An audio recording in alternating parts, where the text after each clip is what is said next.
Yo, guys, what's up? Bit different. We've done the match day preview.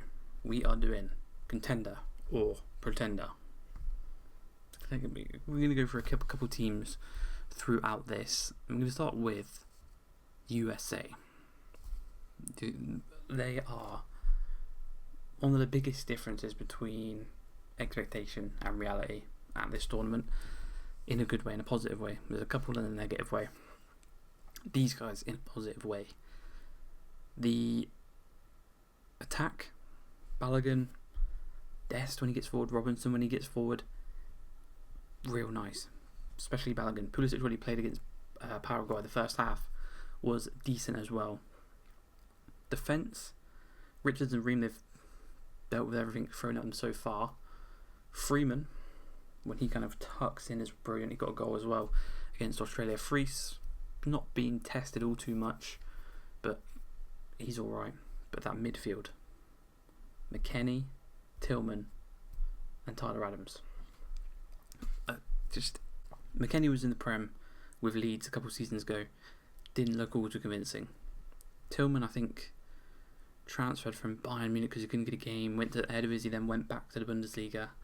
And then Tyler Adams, for Bournemouth, fair play, he's had a decent season with them. So they have impressed. But pretenders or contenders, they are going to top Group D. I think it's confirmed.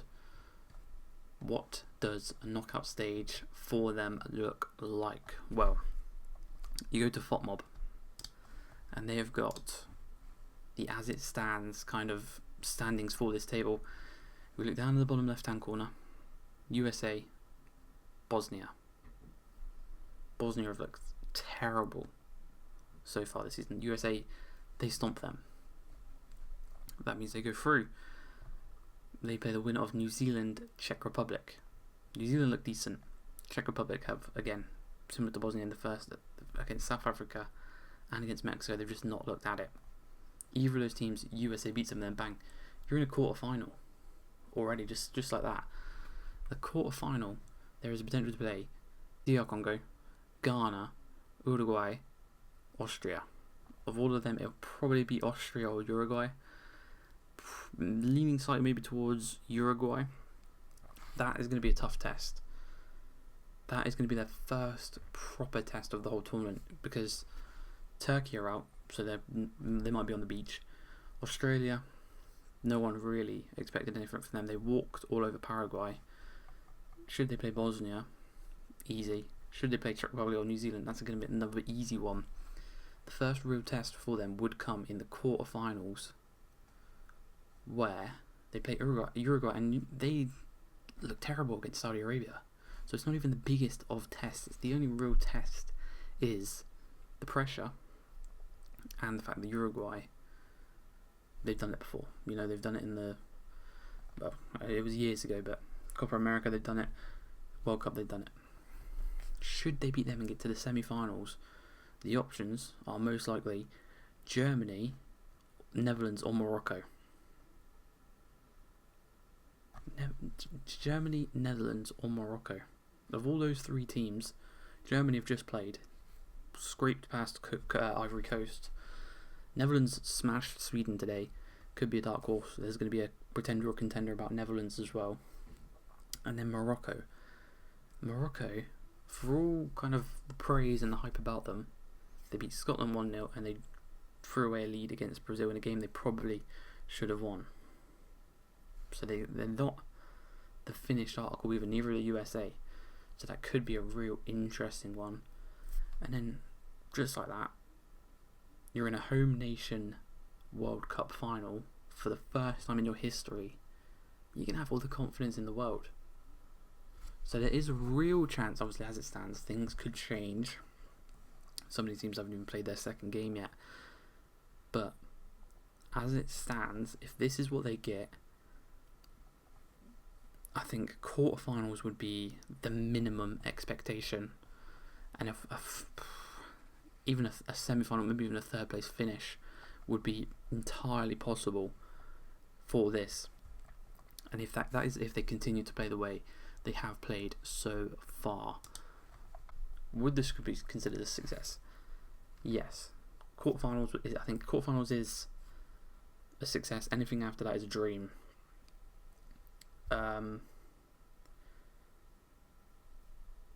They then have to take that to the next World Cup. I don't know how many talent. I don't know what players are coming through the American system, but you need to take it, develop it, and push on a step further. It's what England have done over the past few tournaments. We've not quite got it yet, but we've pushed and step further, and we just can't cross that line. That's what America need to do. Quarters, semis, blah, blah, blah. Consistently get to that. Eventually you will get there. But quarterfinal is definitely positive. It would be, I believe, they're one of their best finishes ever. I think I looked it up, I saw they got to the quarterfinals of the Korea-Japan World Cup in 2002, so their best finish in 24 years at the World Cup, and well, equaling their best finish. So that is kind of the aim for them. They've got 2 wins over 2, playing the Turkey team on the beach. They can rotate, they can maybe not even play the same style, rest. Don't play that extreme pressing style against a team that's already out when you're already confirmed to go through. You can even risk giving Pulisic another game off so that he's fully rested and recharged, ready for the group stage, the knockout stages. So that could be a thing Poch looks to do. But I think if they want to make a deep run in the competition, 4 questions they have to answer. 1. Can they sustain the press? Will they get tired? Do they have the legs to go that far? I think the midfield do. At least McKennie and Tyler Adams, they look like the team is full of incredible athletes. Especially someone like McKennie as well. He's got the ability, but he's also got the physical side of the game, which is good for USA if they want to sustain the press. The only thing is, will Pulisic stay fit if they keep this pressing system? Will he pull something? Will he kind of tear something if they push him too hard? That is question number 2 that needs to be answered. Can Pulisic stay fit for this tournament? He's by far and away their best player. Even in the 45 minutes that he played, he looked electric, creating, driving.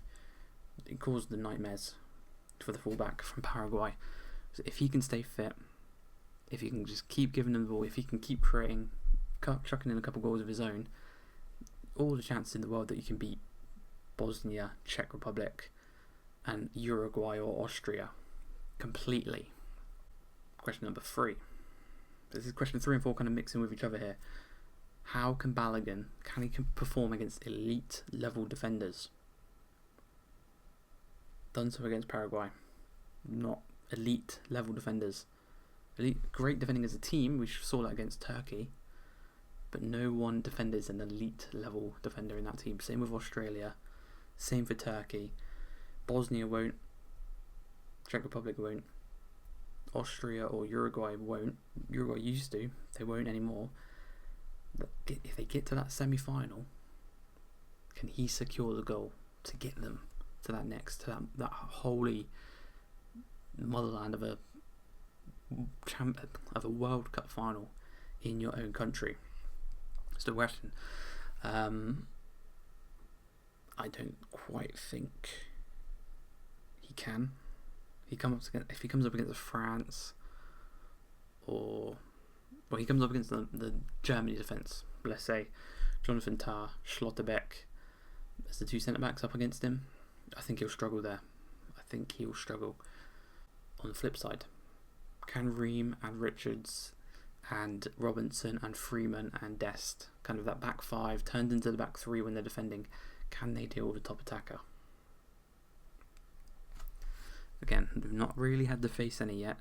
Turkey might be a test, even though they've not finished at all in this tournament, but Yildiz, Gula, Yilmaz, some of the attacking talent they've got. But then again, you move forward. Bosnia, an aging Edin Dzeko, no one really else. Czech Republic, Klozek, Schick. Again, I think they can deal with them. Uruguay or Austria, Darwin Nunez, come on. Who's Austria?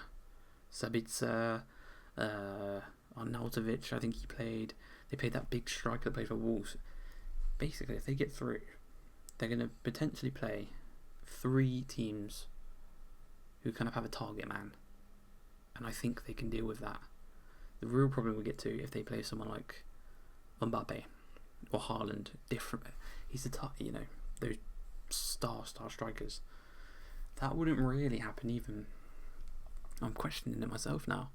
If they play Germany, Kai Havertz, he's not a superstar striker. He's a big game player, but he's not a superstar. Morocco, their strikers obviously scored against Scotland within a minute. Scored against Brazil. Is he a superstar? Can he be dealt with? I think he can. So I'm questioning it now. Every step of the way. Obviously Netherlands, maybe that would be a bit tougher. And Netherlands defence actually as well. Van Dijk, Van der Ven, Van Hecker. I don't think Balogun's got a chance against them 3. Defending against Brian Brobby, Marlon, Gakpo. Even off the bench they've got Weghorst, another tall striker, but it's different kinds of strikers. I think actually looking at this now, they have all the possibility in the world. They could beat these teams. Obviously, I know they lost to Germany in the pre-tournament friendlies, but that was 2-1, I think. They have all the chance in the world. They could make a run. As it stands. We'll screenshot the table as it stands. We'll talk about that. But that is the 4 questions. Can they sustain the press? Can Pulisic stay fit? Can Balogun trouble elite defenders? Can Riemann Richards deal with elite attackers?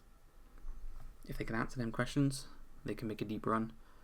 If they make a deep run, they'll obviously make some contenders. So I've kind of talked myself around. I didn't think they were contenders at first. I thought maybe they could get to a quarterfinals. But you look at the as it stands bracket, they're contenders. They're the best team on their bottom side of the semi-final. And the top side is not full of the best teams. It's Germany, Morocco and the Netherlands. 3 pretty beatable teams with the form that the USA are playing in. But we'll just have to wait and see. But for now, my verdict, I'm going to say the United States of America are contenders for this tournament. Tell me what you think down below. Are they contenders? Are they pretenders? Next episode, I think we're going to do Holland or the Netherlands. Comment any other teams you want me to kind of look at and think of. But that's going to be it for this one. Hope you guys enjoyed it. Peace.